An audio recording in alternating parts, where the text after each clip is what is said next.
Like and subscribe. Like and subscribe. Like and subscribe. Hail Satan. We gotta turn that mid off because we're not recording a song in 120 tempo in C major 4/4. Unless you have like a pacemaker. I feel like then you need a metronome. Yeah, a pacemaker. Isn't that thing that keeps your heart beating? Oh, that's what an actual pacemaker is. Yeah, it keeps your heart at like, you make sure the pace. Whoa, I didn't even know that existed. It made like it's a like used in hospitals to. No, they put it into your heart. They implant it, and then when you go through security, they're like. Oh, dude, I did not know that existed. Wow. Yeah. Stupid. And I'll probably have to use one day because I have a bad history of heart disease. And my dad, my dad actually has a catheter in his heart. Yeah. A catheter, like for peeing? No, it's like a tube. It's like a. Oh, okay. Yeah, I guess it's the same concept, but like it just puts the. He pisses from his heart. Yeah, yes. I understand. I understand. Yeah, I guess just like what a catheter technical term is like just a tube that runs rubber one tube. liquid. Yeah, it's crazy how medical shit ends up just being like, I put a rubber band around it. Yeah, I stapled it. Dude, you ever seen that video of these surgeons? And like it actually pissed a lot of people off. It was this metal rod in somebody's leg, and the guy is like asleep. Yeah. But the surgeons are like trying to get this rod out of his leg, and somebody films it, and this doctor is beating the fucking shit out of it. Well, that's usually what surgery is. Yeah, that's. But the thing is the dude filmed this, and they were like outraged. They were like, I can't believe they treat, they literally cut you like, open. I know, like, dude, like, yeah, that's the thing is like at the time I was like fooled about it. Like somebody shared it, and they were like, if I find out you know my what a doctor nose job did this, is? It's exactly what you think it is. Yeah. Boom. Yeah. And then they just put it into the place. Looks great. Yeah. Well, I had a friend in college. He got drunk at a frat party, and he just started pissing. He was just drunk, and he wanted to just he got pugnacious when he was drunk, and he was just like, punch me in the face to some guy. Oh, and some dude was like, I'm not punching you in the face. He's like, fucking punch me. And he starts like pushing him, and like at one point the guy just lost it. He punched him in the face. Yeah, fucking broke his nose, and the kid just went to the mirror and broke it right back, and it was fine. Jesus. God, I hate that drunk tough guy. Like the worst part is I used to do that shit. I used to like get drunk and I thought I was I'll fight anybody in this room, and it's stupid. It's absolutely stupid. Yeah, I would just get drunk and have to pee every 6 minutes. Yeah. I don't know like what it is. Like I don't think that way. Like I know consciously like I'm not just going to want to fight anybody. No, but I get very pranky, and like I don't know repercussions when I'm drunk, and maybe that's what it is. If you are naturally a fighter, then you don't see repercussions, and that's what it is. Yeah, well... Like, I'm naturally a prankster, so that's... I see tons of repercussions with fighting anybody sober or drunk. But when you're drunk... But when I'm drunk, yeah, you're right. I don't see them. And like you also don't feel pain either. So yeah, I think that's what it is. It's like somehow like, dude, somebody could actually be beating the shit out of me, and I wouldn't even feel it. That all you got? Yeah, I know. Fucking jaws. Yeah. There more where that came from, pussy. Yeah. Dude, I'm fucking... peeking out on this. Yeah, I saw it turn red. Yeah. Dude, last time the podcast... Oops, let me turn this up. Okay. Honestly, I think we'll just, like, stick... I was struggling last night doing vocal recording with that shit, and I don't know. You're done. I can't yet. Dude, that's how my whole big brain tough guy stuff got on. I was trying to do vocals seriously and like trying to fuck around, and I just couldn't get it. So I was just like, shit on my balls. The singing I think is fine, but I just don't understand what different buttons do. The 14V button or 48V or something. I don't know what that is. Okay, so I think it's just 48 volts. So I guess it just gives it more electricity, so it just makes it more cool and somehow. Yeah, does it do anything? Say what now? Does it do anything? I'm sure it does. I really don't know. Honestly. That's the thing. So I'm like recording last night. I'm like trying all the different buttons, and I'm like, I don't know what I'm doing here. I'm just seeing if this is useless. Yeah. No, I'm sure you know who'd be a good guy to ask is Jeremy. I'm sure he could tell you why it's important, and I'm sure he has a very, very descriptive way of letting you know. Dude, I have a fucking awesome story. Tell. And I've been waiting to do this for a while for all three to six of our listeners. And I told Leah, who is my fiance, by the way, now. It's official. Yeah. Mazel tov, as we say in the Jewish. In the Jew. In the Jew. I was laughing at you because you said in the Jewish. Like, you could have said community, but I was like, in the Jew. In the Jew. I liked how you went in Jewish, and then you're like, no, in the Jew. You knew that would sound better or worse in a way, but or funnier. But yeah, it was funny. Yeah, man, it was awesome. I proposed to her at a little beach trip, and how was that? Cool. How was the little soiree? It was fun. It was a good time, man. We had a lot of Leah's friends. This is not the story, by the way. Yeah. Okay, but we had a lot of Leah's friends down there. We could talk about this after if you want. Yeah, we could, because I don't know if anybody would really interest. But Leah Hudson is now my fiance, and that is awesome. So, yesterday. No. Yeah, no, it was yesterday. Fuck, what did I do yesterday? Fucking name. Oh well. So it was either yesterday or 2 days ago. I'm the exact same. No, it was yesterday. It was yesterday because I remember talking to my mom about it yesterday. Okay. So yesterday, probably around like 1 o'clock or so, I go knocking on some doors, trying to give some people an opportunity to get a new roof. And there's this neighborhood in Bordeaux. Where's Bordeaux? Bordeaux is like northwest Nashville. In Tennessee? Yeah. It's here. Well, it's in Nashville. Oh. Bordeaux is just like the area, what they call it. Bordeaux is actually like historically a black and like impoverished neighborhood, which, unfortunate, of course. And then we'll gentrify it soon. Don't worry about it. No, that's exactly what's going on. And like it's just been historically, just looked past. Like the school funding is not very good, and it's just an American story told over again. But anyways, in the Bordeaux area, there's like there's the hood and stuff, and then there's like apartments and everything. But a little bit further back down Ashland City, there's another neighborhood, and it is really nice. Mm-hmm. And it's like 2-story houses, and like it just it's a nice neighborhood, and it is predominantly a black neighborhood. So like it's just a nice neighborhood. It's like the middle class Bordeaux, and it's just like I didn't know it existed, and I went back there, and I was like, okay, really cool, really nice. And it's really good for me as a door salesman, because I was like, or a roof salesman, I was like, okay, I'll knock some of these doors, see if some people want under the roof. Because another thing, too, is all the roofs were really old. And I was like, this is an underserviced neighborhood. There you go. So, yeah, I was... I think they got hit by the tornado. Yeah, well, I don't know if the tornado went that far, but there was a hailstorm that came through in March. And that's what I've been working off of. It's like telling people, like, hey, in March 25th, there's a hailstorm came through. You probably have hail damage. Let me get up there, check it for free, get you a new roof through your insurance. This isn't the These pitch. are all the bullet points that your company told you to say. Well, not really. It's like it's stuff that I figured out because, I've been watching this guy do it, and I've been saying, like, hey, that's a good thing to bring up. Like, it's not just, hey, we're randomly showing up to check your roof out for no reason. I mean, there's a reason. So yeah. Just had to figure out what it was. That's good, yeah. But this is all not that important. So the important part is I went to this neighborhood, and I knocked on a few doors, get a lot of no's. It's all good. Keep going. Then I find this one street, and it's called Drake's Run.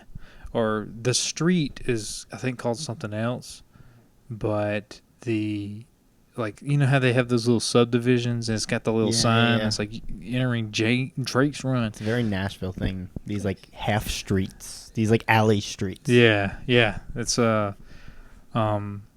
like a neighborhood. You know, it's just called Drake's Run, and there are some really, really nice houses in there. So I drive down the street and I knock on some doors and talk to some people. And eventually I go to this one door and I knock on it. It's a really nice house, but like some shingles are falling off. And I was like, perfect. I'm going to holler at this guy, try to help him out. So I go up to the door, knock on the door. It takes him a little while to get. So I start walking back to the car. And he finally gets to the door and opens up. And this German Shepherd comes out. And I was like, shit. He said Is it something the to dude me. from the Sandlot? No. But the dog came out, and I was like, hey, what's going on? He waved to me. He was an older black man. He was like in his late 80s. And all I The could dude ever from the say, Sandlot. yeah. Well, he was like, he said, hey, come on up, you know. And he was like, I can't hear you, but you can come on up and we can talk. So I was like, okay. So I came up. And I gave him the rundown. I was like, the dog nice? He said, yeah, the dog's real sweet. And then it was, you know, German Shepherds are just intimidating. But I walked up to it. For the most part, they're like well-behaved dogs. Yeah, well, this dog was very sweet. As soon as I walked up. They're very smart. Yeah, but I mean, just like if a German Shepherd barks at me once, I'm like, yep, we're not on the same team. But the dog was really sweet. Walked up to the house, and the man sat down in the chair, and I walked up to him. I was like, hey, how's it going? My name is Jack. I'm with Barber Builders, blah, blah, blah. I gave him the rundown. And he was like, oh, man, well, you know, I already got somebody coming to fix my roof next week and got it done through the insurance. I said, oh, man, that's what I do, too. And he said, yeah, you're too late. And I said, all right. So after that, we kind of started shooting the shit a little bit. And he told me a little about himself. He said he was a barber that had been cutting hair for about 50 years in the Nashville area. And he was like, yeah, I got a place down on Leche Street. And I couldn't really understand him because he was like, you know, his accent was kind of hard to understand. But the reason why is because he didn't have his teeth in. So he said, it's called Leche. He said, the reason I sound bad is because my teeth aren't in. And I was like, oh, okay, I see. I said, well, that's all good. I don't want to pressure you to have to, you know, put your mouth in order to talk. It'll be all right. But he had no problem. We spoke for about 30 minutes. He told me where he's from, and he cutting hair for a long time. And he told me a little bit about growing up in Mississippi, which is where he was born and raised, or raised for a little while, I think. But he said he had to plow with a mule and all that stuff. I was like, man, that sounds like old-time Mississippi, you know? Anyways, he was talking about his house. And he said, my son lives in the old house I used to live in. I got a lot of property in East Nashville, cutting hair and stuff. But my daughter bought this house I live in now. And he said, you probably know who she is. And I was like, I mean, what? I don't know. What are the odds of me knowing? And I said, well, who is she? And this man looked at me and he said, Oprah Winfrey. Yeah. And I was like, okay. Like, yeah.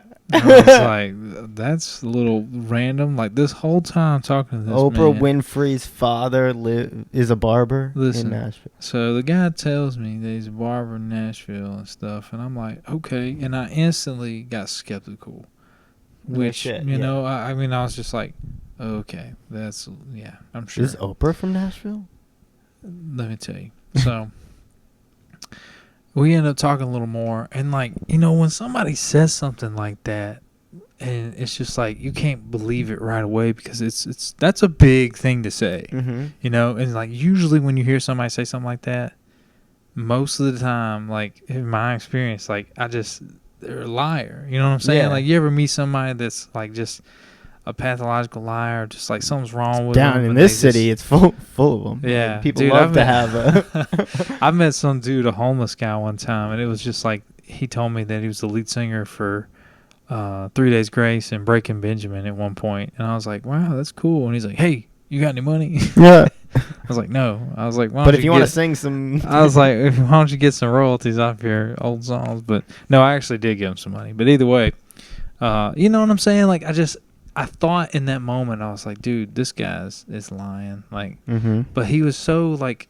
he was he wasn't crazy or anything like that. Like he was so put together, and like he's got his wits about him, and like he was just talking to me normal, and like nothing about Okay. it seemed. So what gave it up? So eventually I shook his hand. I said, "What's your name, sir?" And he said, "I'm Vernon Winfrey." And I was like, "Okay, you do got the same last name." Man, I'm going to go ahead and say it. The motherfucker is Oprah's dad. You Googled it? I Googled it. And you saw pictures? Saw pictures. Did he have his teeth in the picture? Yeah, he did. But it's him. That's him. crazy. Dude, That's great. Oprah Is she from Nashville? So she was born in Mississippi, and I think she grew up and you here were in saying you was talking about Nashville. Mississippi. Yeah. Yep.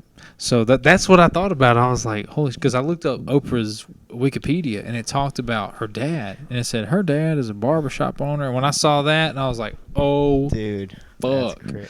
And then on top of that, I went to the neighbor across the street, and I asked, hey, can I check your roof out?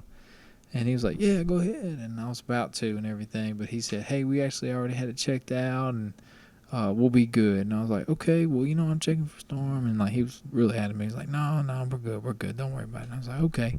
Well, I just tried to check at that house over there, and I just found out who that man was. He said, yep, that's him. And I was like, wow, that's crazy. Yeah, I've seen Oprah over there a few times. Well, he probably just like tells everyone that shit. What else he got to do? No, well, the neighbor said he usually don't tell that to people because really? he's like a real, he's a businessman. It sounds like it. When you were saying he's got property here and there, I was like, God fucking damn, this guy is well off. Yeah, he is well off, as like he has assets and like owns the barbershop, and people get their hair cut from him. Like he still cuts hair, I think, or he did for a long time. And that's probably why he's good conversationalist. Like, yeah, just being a barber. Yeah, but like usually when you meet somebody in their late 80s, they kind of may not be able to understand you, but the man had his wits. He was a smart guy. For sure. And it was just crazy when he told me the Oprah thing, because I was like, oh, okay, something is up about him. But like at the same time, I was like, this guy doesn't have like the liar thing about him. But then I looked it up and I was like, oh yeah, he's legit. Very similar story that happened to me a couple weeks ago. I went to visit my sister in El Paso, and her daughter, who's 7 years old, one of those, I think she's 6, was watching a Kids Bop video. You know Kids Bop? Yeah. And my mom, my sister, and I were like, just like watching it ironically with her and being like, think about it, like the person behind the camera who's like, no, you over there. Like, we're like making fun of the thing. And then we're like, where do you, I don't remember what we were saying, but we were talking about one of the kids, and we were like, what do you think his life's like? And my niece was like, well, he goes to school, blah blah blah. And we were like, did you like Google this? And she's like, no, he told me. We were like, what the fuck is she talking about? We were like, we're just like, okay, whatever. We Googled it, and the kid like lives in El Paso. Oh, like, wow. Yeah. Like maybe she was making that up, but the fact that he lives in El Paso still like kind of makes. See, there's like, it was like there's 3 kinds of people that's like it was easy to be skeptical about. Children, old like men. Probably people that don't have all their people who live alone. I don't know why I feel like they're like I think of like pathological liars. Like you can just kind of sense them pretty quick because they don't lie about one thing. It's like a lot of things, and it's just like, okay, it's kind of easy to see for me at least. And I probably shouldn't even be boastful about that because like that's not necessarily true. Someone could lie to me, and I may or may can't figure that out. But once you start seeing like a pathological personality, you can see the trends sometimes. Yeah. But I was gonna say old people, like it's wrong for me to stereotype like that. That like I was like, oh, he's an older guy, so like he may just be mumbling, or maybe he had he's a got nice dementia. He did have a nice house. That's like that kind of puts the credibility up to yeah. I don't know why that like I'm wealth. I go to people with wealth. I trust their stories. Yeah. I don't know why. Well, another thing. Well, to me, not really, because like if you got some nice shit, like to me, it's like if you were wealthy, that doesn't mean you told the truth all the way in order to get all that wealth. True. But I or would could be just inherited. Say, to me, it was like he had some money, but he also had like some old school tendencies too, because he had like old vehicles. He had like an old Ford truck and like this little I don't even remember what they were, but it was like just older cars. We had this big nice house, and it's like, Oprah bought the house for him. So, and it's also funny because he's getting his roof replaced through insurance. It's like, you could have just called Oprah, let her.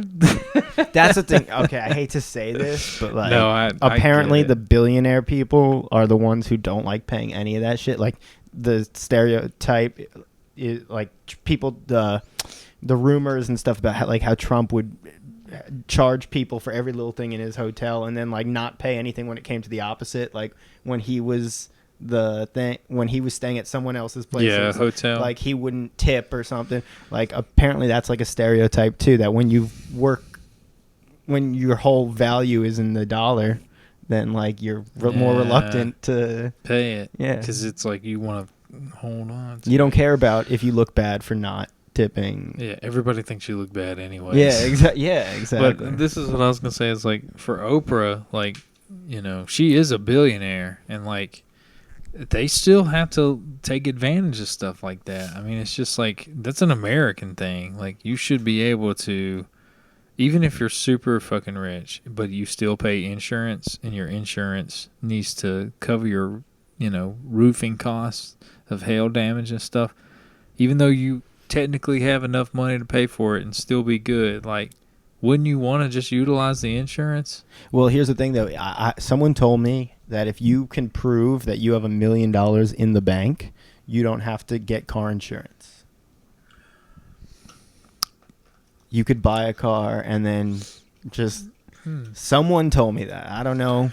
Well, what that's about. I feel like I think that they're a pathological. I think that's a pathological liar. Yeah, that's a sign of a. I don't think that that's how that works, because like just because you have $1 million in the bank, like who's to say it doesn't go away the next day? Like you need something that's a little more. You need actual insurance. Yeah, right.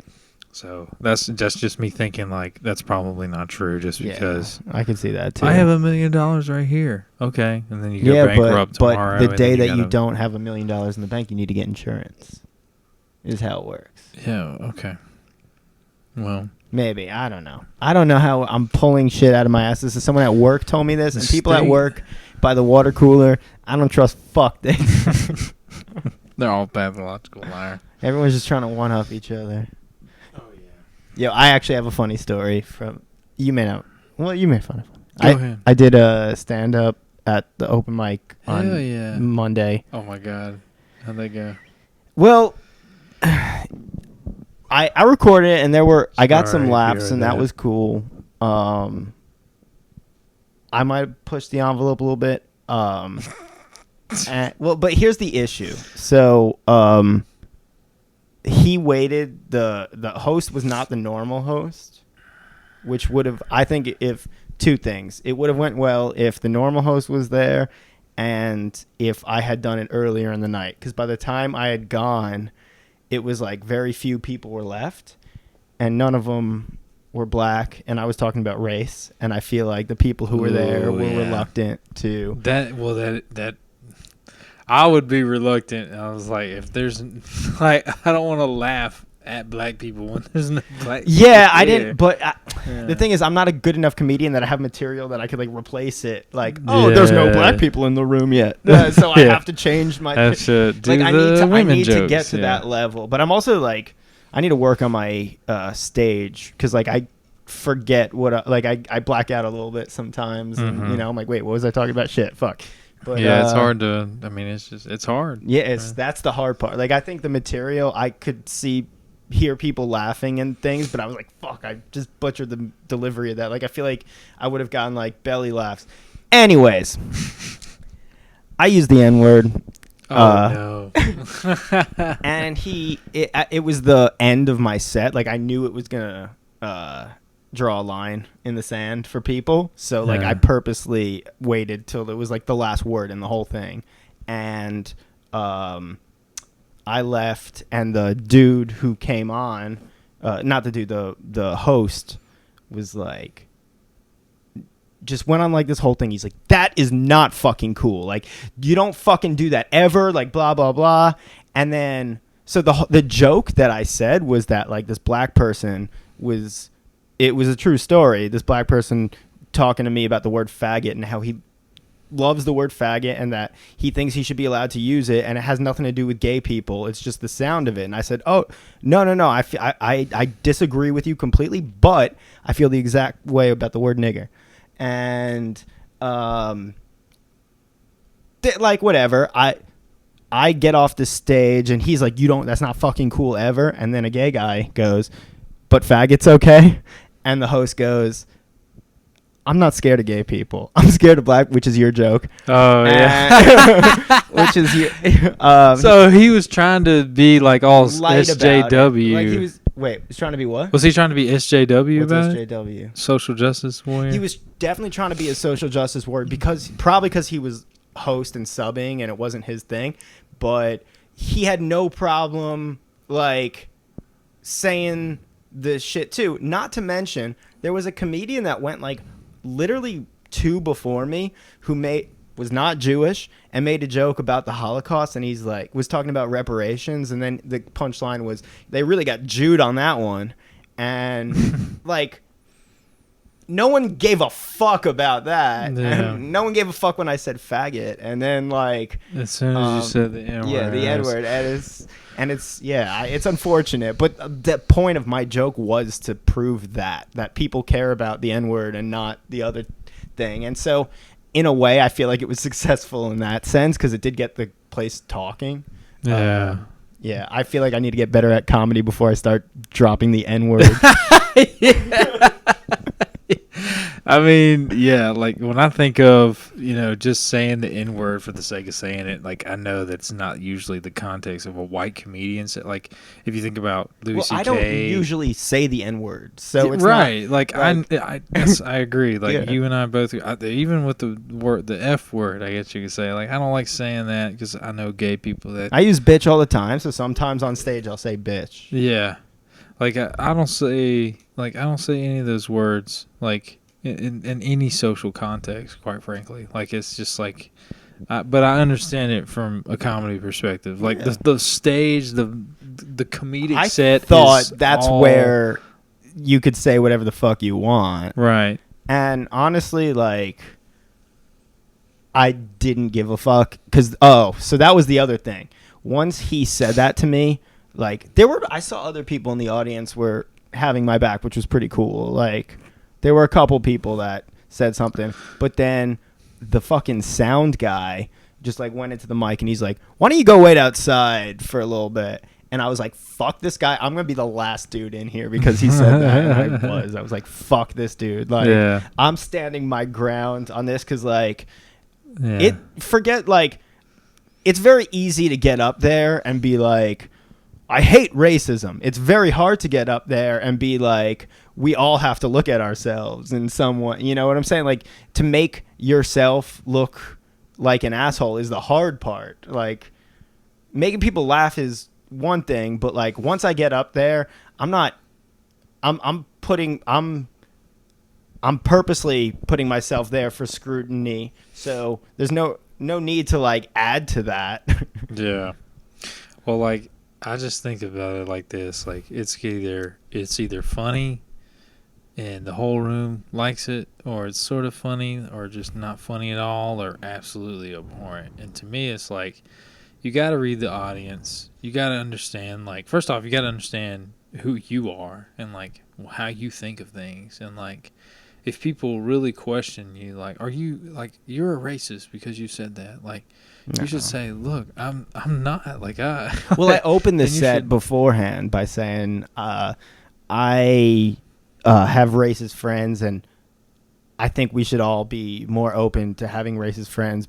First of all, I said we shouldn't care about how history views us because, like, our grandkids are gonna think we're homophobic because we don't suck dick. I've mentioned that joke before, yeah. And stuff like that. And I like went from that into like we need to have like. Racist friends so that when they say racist shit, instead of being like fuck this guy, I'm never talking to him again, we could like so I was explaining I had a black friend that said faggot and that's how I got there. Yeah. You know. Got it. I mean, yeah, it's just the context does matter, and like if people are just like getting reactionary to one word, like I mean, that word will, no matter what, cause a reaction. Like I knew that when I said it, I was like, that's why it was the last word of the whole thing. Dude, it's complicated because you don't want to actually, like, to me and how I think about it, I don't want to actually offend people. Like I don't actually want to make somebody upset because like. If they are like understanding that it is a joke in the context of comedy, like, and it's funny in that regard, like, and that should be it. But it's like the people that are really upset about a particular joke or a particular word, it's like you need to understand that like this is not me trying to be offensive to an entire group of people. I'll argue with that though. I'll push back on that. My song Pussy Grabber had a similar reaction. The song, for people who don't know, if you're somehow watching this and you don't know that song, I don't know how you got to this YouTube channel, but it's a song I have. It's called Pussy Grabber. It's about Donald Trump. It criticizes Donald Trump but I never use his name. I just call him Pussy Grabber. I performed it and I got told by someone that I can't perform that at the venue again because it was offensive to her. She was a Donald Trump supporter. I was using the words that Donald Trump said. Yeah. So it's like what I was doing was not meant to offend. It was meant to entertain, but it's offensive, like on so many, on the political level, on the fact that it's inappropriate. Like I don't want to offend, but that's what makes that song quote unquote work. But here's the thing, we don't disagree. Yeah, I would apologize to that lady. Say like, look, I'm not trying to offend you. I felt like she needed to apologize to me. Yeah. No, I'm not joking. Well, I just don't hesitate to like understand somebody and like their reaction and their feeling, because like to me, like, I'm not an expert in comedy or anything, but as a critic, like I would want comedy to be inclusive and like want comedy to resonate with everybody rather than like a niche audience, which is fine if people want to do that. However you want to roll and do your comedy, you do it. Same with music, But if somebody is upset about it, it's not. You can be empathetic to that, and you can express that. You don't actually have to change anything. Like, if anything, the only thing you should change is that you have empathy and understanding to somebody's reactional feelings. For instance, if you have... You're 100% right, by the way. Yeah. Well, this is what I'm saying, is like, if I'm talking about, like, the Pussy Grabber song, like, and there's a Trump supporter that's upset about that, whether it's about her, president, and she doesn't like it because you're making fun of her president, or if she just doesn't like hearing that word, even though she supports the president, which is totally normal. Like I know plenty of people that thought Donald Trump was an absolute moron and like hated what he spoke, but still voted. But still conservative, So like, to me, it's like I would rather be understanding and empathetic to what their feelings are, and know that like that's the objective to change somebody is just, it's not in my radar. So like, I'm not going to change who you are to accept who I am. And you may think that like you want to change me and how I think, but it's like, I think that I've got it right. My issue is I'm just non-confrontational, so that when I get criticized, like when I like on stage, either Pussy Grabber, the joke this week, I just like, I'm kind of like you. I'm like, I want to be understanding, so just do your thing. I just shut up. There's fight, flight, and freeze. I'm freeze for sure. Fight, I just flight. I'm like, okay. I gotcha. No, I don't even know if I'm any of those, man. I'm just apologetic to anybody that is reactionary. So it's like, in this context, like about words, like if somebody is upset, but your natural instinct, I feel like you're a fight. Well, like in a sense, like if it doesn't make any sense, like if it's, if somebody's offended, I'll give you a really good example. This weekend, I won't mention any names, but I had a friend say a joke that he thought was funny at the time, and this other girl did not think it was very funny. And you can imagine it was a rapey joke, or a rape joke, you could say.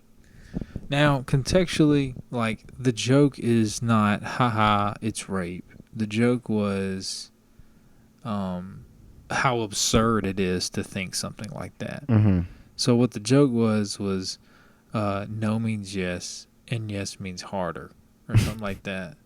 Which is, like, it's absurd to, like... But I just laughed at it, and I actually was laughing. Yeah, Like, but you're not laughing because of the expense of women or people that get it. Yeah, exactly. It's like the context is like, that's an absolutely ridiculous, dumb thing to say. Like, it's just not, like, that's the context of it. But she, on the other hand, didn't see it that way. She got offended because it's like she doesn't like jokes like that. So, long story short, she reached out to him and was like, hey, next time you should think about these things, and like separately, she sent him a message. Yes, that's the way to do it, as opposed to freaking out and like making it a public true thing. But like this guy, I think my friend, which both of them are my friends, he was like, I'm just not gonna respond because I know it was, he said, I know it was foolish and silly of me, but it's like there's a straw man of who I am that is not representing me and how she thinks I am. Or better yet, he thinks that she's saying a certain thing. So it's like, I'm only in the middle to let y'all know that, like, hey, I'm not playing sides. I understand her feelings, and I understand, like, that's not funny to you, and it's really not that funny to me. Like, I just don't think that's not a knee slapper to me. Like, yeah, but it's like the attempt, I guess, is what first of all, what I've learned is always check the audience. That's the first thing. A joke, if a tree falls in the woods and no one's around, it doesn't make noise. If your joke is told in front of people who don't appreciate it, it's not funny. Yeah. You know? No, you're right. And this kind of goes back to what we were talking about, and I hate that we're going to fucking rape joke talk again. Oh, but God, like, it's always the rape joke talk. I don't per se think that, like, rape jokes are usually funny. Like, it's not because, like, I have an emotional reaction to it. Like, but, like, they're just, I think how I think, like, I like jokes that are, like, making fun of, people that don't normally get made fun of. And it's like the easy jokes that make fun of, like, like paraplegics or something like that.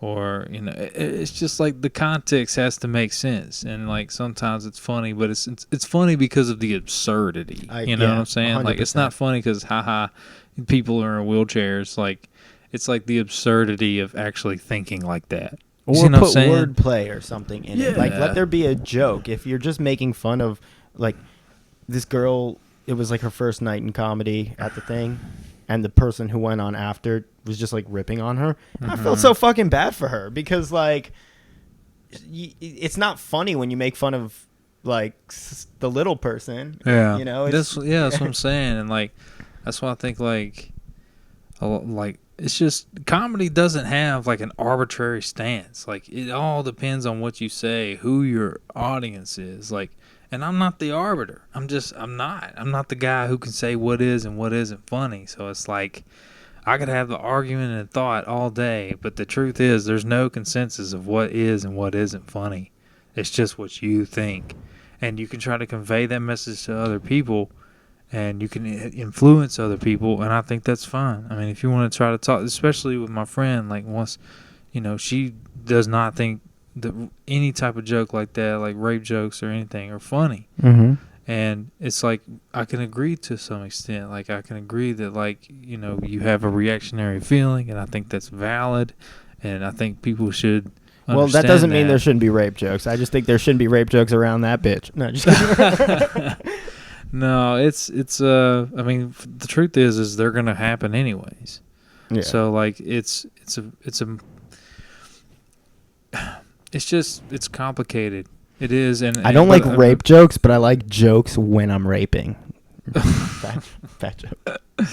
It is, but, like, that's the thing is, like, yeah. But what makes it funny is the absurdity. Yeah.